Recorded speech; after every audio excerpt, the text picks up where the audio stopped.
Bonjour, nous sommes Marie et Grégoire de la province Paris-Sud et on voulait vous partager en quelques mots comment on vit le jeu dans nos week-ends communautaires. Nous sommes responsables de la mission enfant de la province depuis 2 ans maintenant.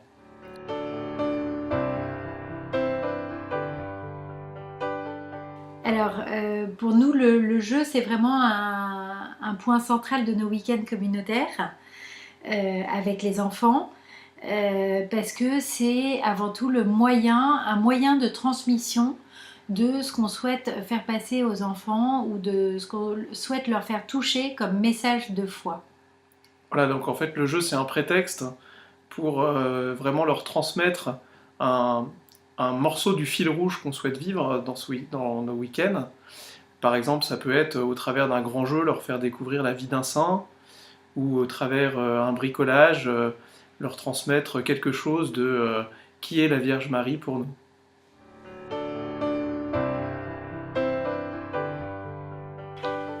Ce qui est important dans le jeu, pour nous, c'est d'abord que le jeu soit adapté euh, aux enfants et à leur âge, en fait.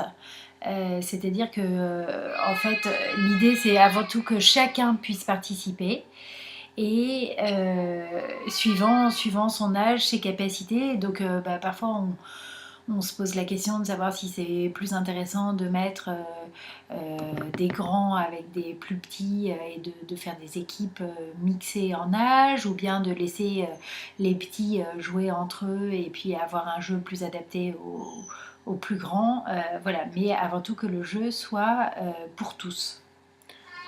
Ce qui est important aussi, c'est que le jeu soit l'occasion de mettre les enfants en confiance et confiance avec les adultes qui les encadrent. Et pour ça, avoir une attitude vraiment bienveillante et valorisante.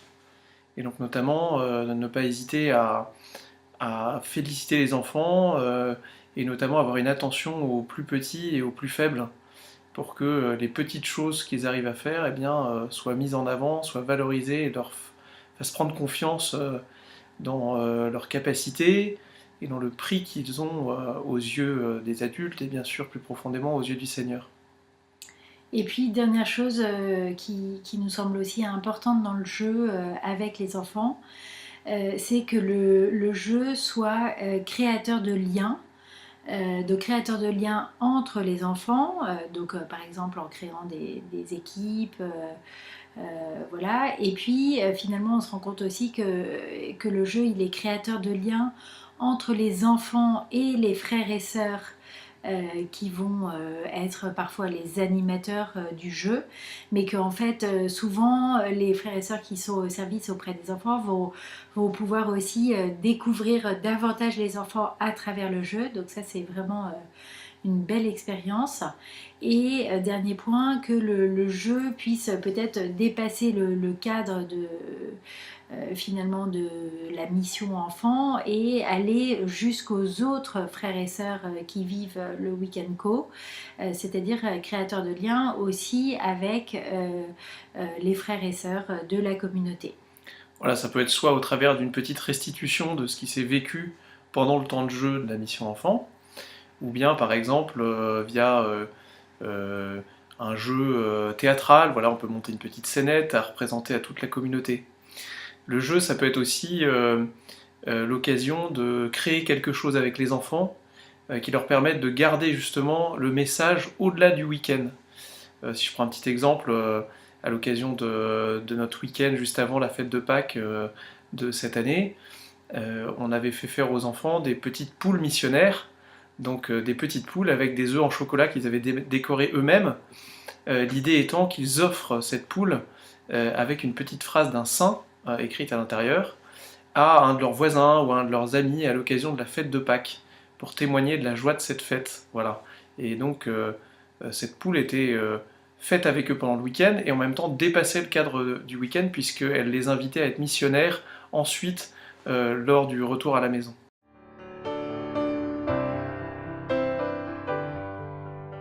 Alors enfin, quelques tout petits conseils. D'abord, les jeux ils doivent être vraiment bien préparés en amont pour que au moment du week-end, les frères et sœurs qui vont servir aient vraiment un jeu clé en main et n'est plus qu'à le dérouler. On peut d'ailleurs préparer ce jeu avec les frères et sœurs en amont du week-end, en invitant les frères et sœurs qui seront au service à une petite soirée de préparation. Et donc finalement, enfin, ce qui est puissant en faisant ça, après c'est pas toujours possible, mais quand c'est possible, c'est qu'on s'aperçoit que intégrer donc les frères et sœurs qui vont être au service dans la préparation et dans la réflexion sur un jeu ou une activité qui va être faite avec les enfants, permet aussi aux frères et sœurs d'exprimer leur charisme et leur talent. Voilà, et ça c'est très chouette. Et voilà, on découvre vraiment les frères et sœurs et les trésors qu'ils ont à offrir au travers de ces jeux. Après, un autre point qui nous semble important, c'est que ces jeux soient bien positionnés dans le programme d'un week-end ou d'une journée communautaire.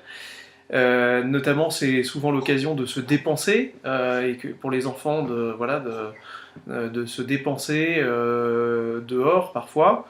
Et donc, ça peut être une bonne occasion d'ensuite avoir un temps plus calme. Voilà, une fois que les enfants sont bien dépensés, on peut vraiment avoir un temps calme, un petit enseignement, un temps de prière, un temps de relecture, parce que les enfants, du coup, après, sont plus disposés à l'écoute.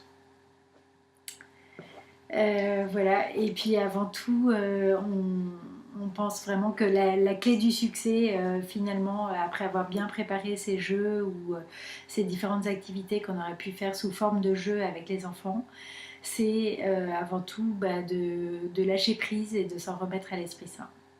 Voilà, amusez-vous bien sous le regard de Marie. À bientôt!